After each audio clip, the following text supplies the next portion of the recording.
I've made every mistake there is to make in this business. I've listed properties that made no money. I've had crazy guests throw parties and wreck the place. I've had 1-star reviews, more than my fair share. But I've also hosted over 100,000 guests, managed over 100 properties, generated over £10 million in bookings, won awards, wrote a book, and in this video, I'm going to give you the honest, unfiltered truth about starting an Airbnb business. Now, I want to make this video as if I'm talking to one of my best mates who's asked me for advice, should I start an Airbnb? But in case you're seeing me for the first time, here's 30 seconds on my journey and who I am. So this is me way back in 2014, the day I got my photographs taken for my first Airbnb. Now, I'd been involved in Airbnb, I'd been in the business, I'd been helping my mum and dad with their properties for years up until this point, but this was my baby, the first one. It went really well, and the next year I bought my second one, which is this one, and things were good. I got a real taste for it, and in 2016 I was making enough money that I could actually leave work and do this full time. Now, I was running 2 Airbnbs, I was making good money, but I had all this time on my hands, and I thought to myself, I could run other people's Airbnbs for them. And so began my journey into scaling an Airbnb portfolio.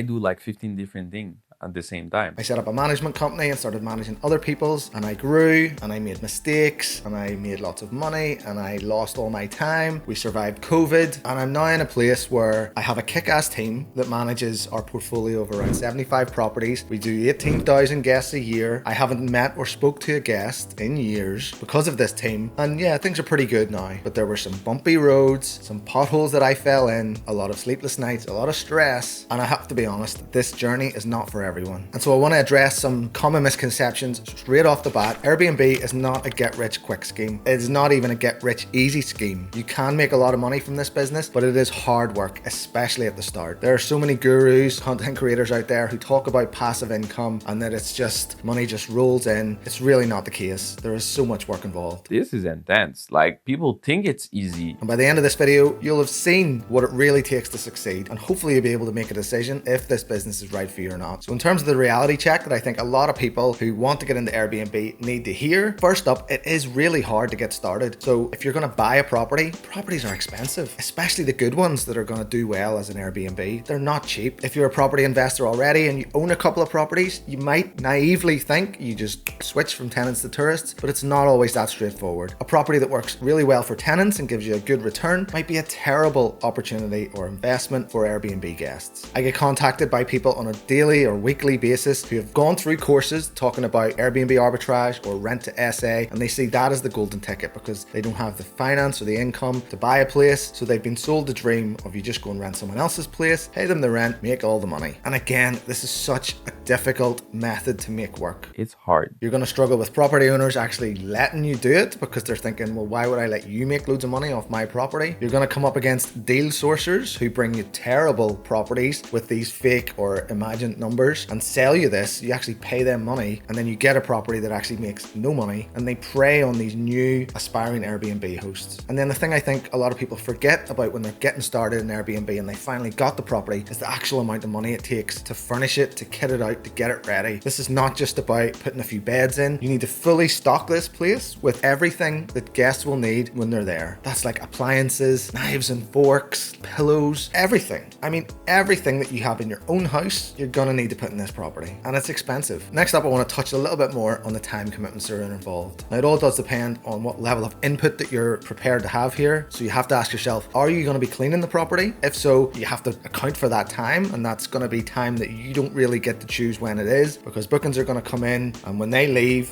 it needs cleaned. So it doesn't matter if you have plans, doesn't matter if you want to go on holiday. If you're going to clean the property, the bookings decide when it needs done. There's also a lot of guest communication back and forth. This is a hospitality business. People often are planning their stays in the evening or at weekends. Your phone will be going with the Airbnb app with questions that guests have, inquiries to book, and you've got to be ready for that. It's a 24/7 hospitality business. If you want the bookings, you're going to need to reply to the messages. Next, I want to talk about profit margins and the revenue that you can actually expect given what people portray on social media. Now, yeah, you might be able to get 250 or 300 pounds for a night on a Saturday night, and you might think, that is amazing. And you're sitting in your head, you're thinking 250 for one night, multiply that by 30 nights.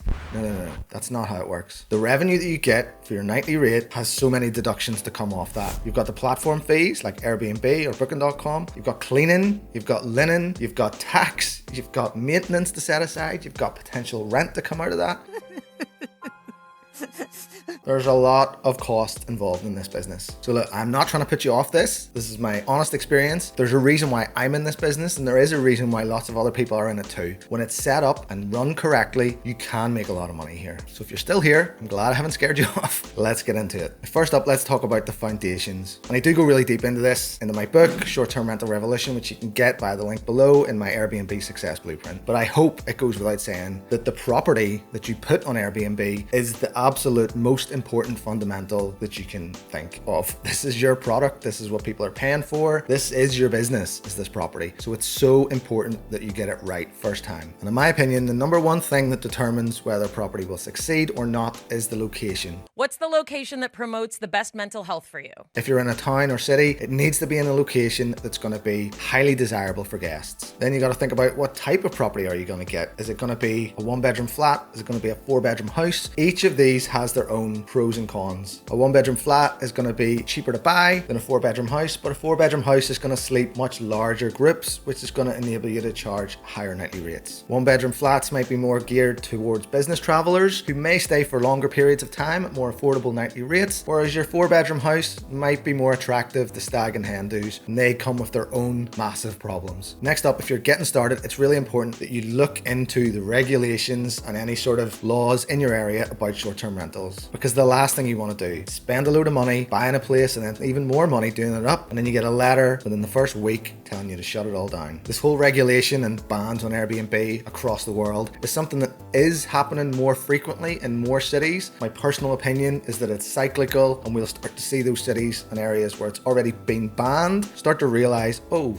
we've lost tons of money from tourism, and start to relax those laws. Next up, you need to honestly think about all the financial aspects of this business. This isn't real estate that you're letting out where all you have to do is pay the mortgage and a letting fee. This is a proper business where you have all sorts of costs coming in. So you have to pay for the utilities, you have to pay and set up the broadband, you have to buy the dishwasher tablets and the soap that the guests are going to use. Like, there's so much stuff involved in this. So one, you need to make sure that the property is going to make enough money, and you can do that by using a tool called AirDNA, which you can click the link below to use. It's going to show you, based on the type of property and the location, what you can expect to achieve in terms of revenue. Then you need to work out exactly what are all the costs. When you know those two numbers, you're going to know what your break-even point is, what you need to achieve per night or per stay to break even, because there will be a cost below which you're actually starting to lose money, and it would be better for you to have your property empty. Now, when you're setting up a property, don't just try and be the cheapest. Don't get mix and match furniture from all over the place. Think about what you're putting in here. The property is the product. It's going to be online in the shop window, surrounded by dozens of other products that people are hot buyers, they want to buy, and you have to make yours super desirable. So it has to be nice, it has to be well furnished, it has to have nice amenities. There's nowhere to hide here. If you try and cheat, if you go too cheap, people just aren't going to book it. You really want to think about putting your property out here as like an elite product that you're releasing into the market, because when it's that good and people have that good a stay and an experience in it, they leave amazing reviews, and that means you can charge the highest nightly rates. All right, now let's talk about some of the practical systems that you're going to need to be aware of and be ready for if you're going to get started in this business. The first is about guest communication. As I already said, this is a hospitality business. These guests are speaking to you as if they were speaking to the front of house at a hotel. You are front of house. You're also the cleaner, security, revenue manager, all those things, maintenance, but you're the person. Every message that comes in, every inquiry is going to come to your phone, and you need to be ready to respond professionally in a kind way, because these are your customers. You want the booking, you need the booking. And the hospitality doesn't stop once the booking is made, because before the guests even arrive, they're going to have a ton of questions too. Where do you park? What's the Wi-Fi password? Can I check out late? Can I bring my dog? And then even when they arrive, it's going to be, how do you work the oven? Where's the best vegan restaurant to go to? We need more toilet roll. Now, when you're just starting out and you've got your first property live, this can be fine at the start, but it can wear thin after a while. You'll start to see common trends coming up. You'll start to see some annoying guests, some things that you're frustrated that you have to answer these questions. You'll see people message you, and then if you don't reply within 5 minutes, they'll send you like loads of question marks, like answer me now. It can be frustrating. When you've just got one property, it is quite manageable, but just remember, it's not the one booking that's just come in. You're gonna have like dozens of bookings way in the future who are all potentially going to be sending you messages about their stay. Several people are typing.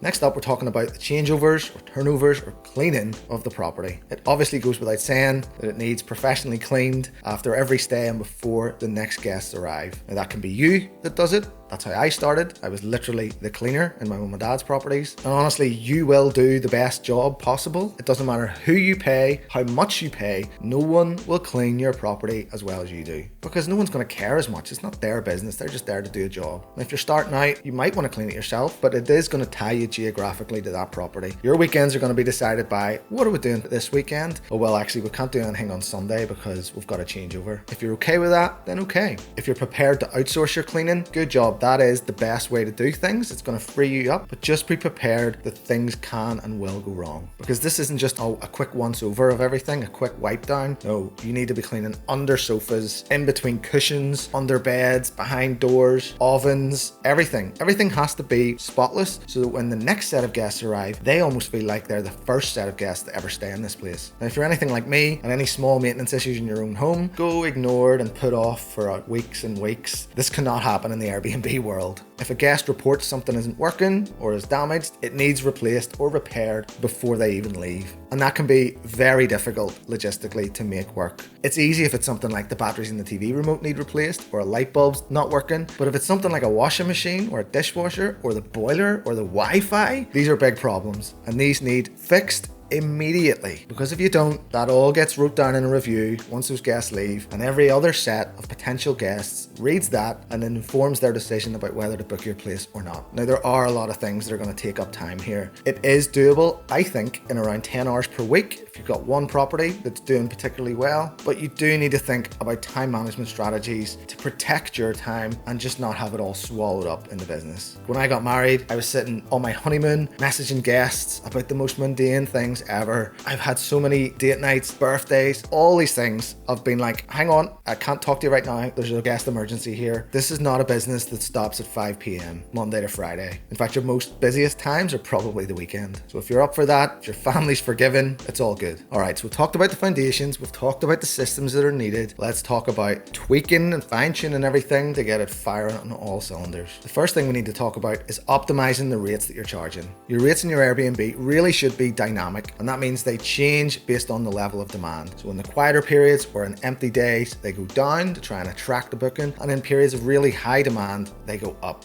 Way up. Remember, your rates are your revenue. They are the lifeblood of this business. So if you don't adjust them right to keep them maximized and optimized, you could be leaving thousands on the table. And it could be the difference between your property succeeding and failing. I have other videos on this channel about setting up your rate pricing strategies, but the best thing you can do is set up a rate pricing software like Price Labs. There's a link below, which is gonna do it automatically every day, forever, without you having to even think about it. I don't want to do things. I want to not do things, just like you taught me. When we switched to Price Labs, it increased our revenue by 30%. Like, that is hundreds of thousands of pounds. If you want to make the most of this business, you need to not rely so heavily on Airbnb. There are lots of other booking sites out there, in my opinion, better ones than Airbnb, and you need to get your property on them. Again, there's much more detail on all of these in my book, but the biggest one, in my opinion, that you need to get on is booking.com. But just be ready, because each of these booking sites has different functionality. Airbnb is super user friendly, and because of that, everyone's on it. It's flooded. It's done. All the others are more professional, but they take a bit more headspace. There are tools and things you can use to help you get access to all of these and manage them seamlessly without taking up all your time. We call them PMS, Property Management System, for channel managers. The one I always recommend is Guesty, and you can get a link below. But if you want to be a professional host, run this like a business, you need to get one of these. Next, I want to talk about reviews. So the thing to remember here in this hospitality business is revenue follows reviews. If you do a good job, offer a good property, good customer service, communicate well with your guests, they're going to leave you 5-star reviews. When you get 5-star reviews, you can charge the highest nightly rates. It works the other way around. If you're lazy, if you've offered a cheap, nasty property, guests are going to leave you 2s, 3s, and who's going to want to book that? So you have to put your prices down, and then you go on to your break-even point, and it's a disaster. So always opt for the best property you can get, finish it to the best standard you can, deliver the best customer service, ensure the guests have the best stay to get the best reviews and therefore the best nightly rates. Now, if you're starting with one property, this is very, very easy because it doesn't take much to reply to every guest as if they're the most important person in the world right now. Once you start to scale, everything that we've talked about becomes infinitely more difficult. So trust me, if you start with one Airbnb, you follow everything that's in my Airbnb success blueprint, you will get very good very quickly. If you have the right mindset and the right attitude, you will make money, you will have happy guests, things will be running running well, and you'll think to yourself, just like I did, and like many other hosts do, I'll get another one, and maybe another two, and maybe I'll start a whole business and get loads. My purpose is to improve the business. And that's fine, you can do that, but there's lots of things that you need to think about. If these properties are in different areas, I think once you get to like 3 or maybe 4, you cross into what I'm going to start calling the desert. And the desert exists from 3 or 4 properties all the way up to like 10 or 11. In between that period, you're making money, but you have no time whatsoever. You're dropping the ball, plates are not spinning anymore, things are crazy. Systems that you had that were working are now cracking at the seams. You need help, but you don't know whether you've got enough income to pay for someone to help you all the time. It's almost too much for me to handle right now. It's difficult, but it can be done. You can push through that barren period, that desert, and get to the promised land on the other side. And the way to do that is by leveraging tech, people, systems. You do got to pay for this stuff. So the way I like to think about it is every time you make more money by getting more properties, you pile it back into the business to free yourself up, to get you out of it a little bit more each time. Next, I want to talk about some of the common pitfalls, the common things that can and will go wrong in Airbnb. First up, it's just some horrible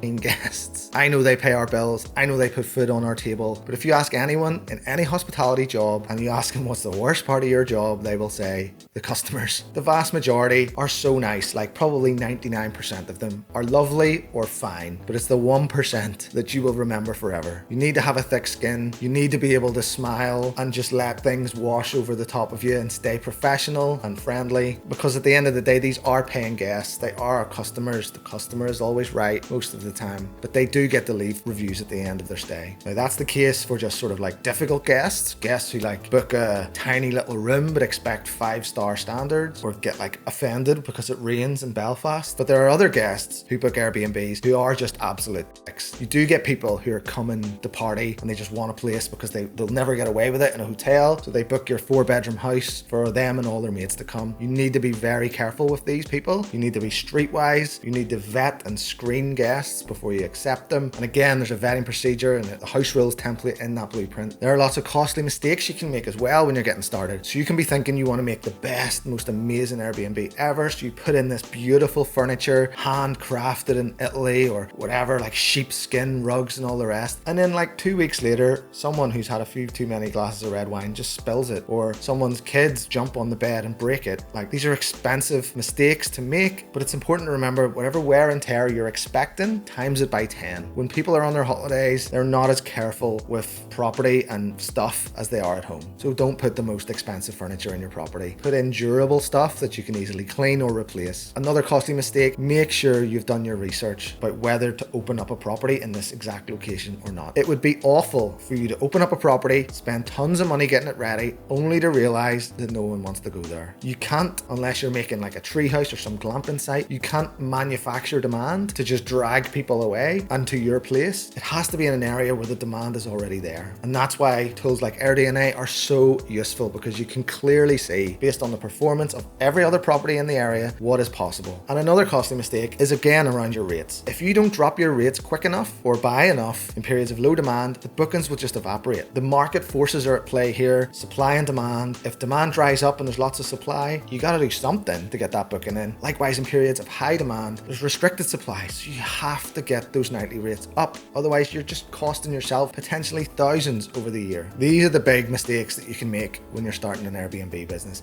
There are lots of smaller, less costly mistakes that you will make, and this is why this channel exists. But there are some big ones that are going to put your lights out if you're not careful. Next, I want to talk about burnout and making sure that this does not happen to you. As I said before, I had so many nights, evenings, weekends ruined because of this bloody app. And this business, guests just expect, and rightly so, that you're going to be there 24/7, but that does take its toll on your family. I do think it's very manageable and fine if you have 1 or even 2 properties, but when you get into that desert of multiple messages just constantly coming through, it does stress you out. You start to feel like you can feel your phone buzzing in your pocket, even when it's not. Genuine business emergencies do happen on a regular basis if you have multiple properties. Wi-Fi stops working, gas boilers stop working, keys get lost. these are proper urgent emergencies. But when you've got multiple properties, it just feels like it's a constant stream of them. So just be prepared. If you are planning to scale, put measures in place to protect your own mental health, your own time, your family time. This is what we get into this business for in the first place. Yeah, the money's nice, but it's all really about building financial freedom so that you can spend time doing what you want, not being tied to your phone or this Airbnb app. Next up, I want to talk about some of the success principles, the things that you can think about that are going to guarantee or at least heavily favor success for you. And there are some rules here that I try and live by or built my business on that I think will hopefully help you. First, never try to be the cheapest, always try to be the best. There are loads of people, loads of properties trying to be the cheapest, and all that results in is a race to the bottom because only one person can be the cheapest. When you try to be the best, you might not get to be the best, but even second best charges much higher nightly rates than the cheapest. Don't settle for less. The guests who want the cheapest often expect the most and are the worst type of guests, whereas the ones that will pay extra to have a killer property are generally nicer guests. Next up is to prioritize the guests, to realize and remember that this is a hospitality business. These are your customers. These are the ones that are paying your mortgage. You have to keep them happy because you're always looking for that next booking.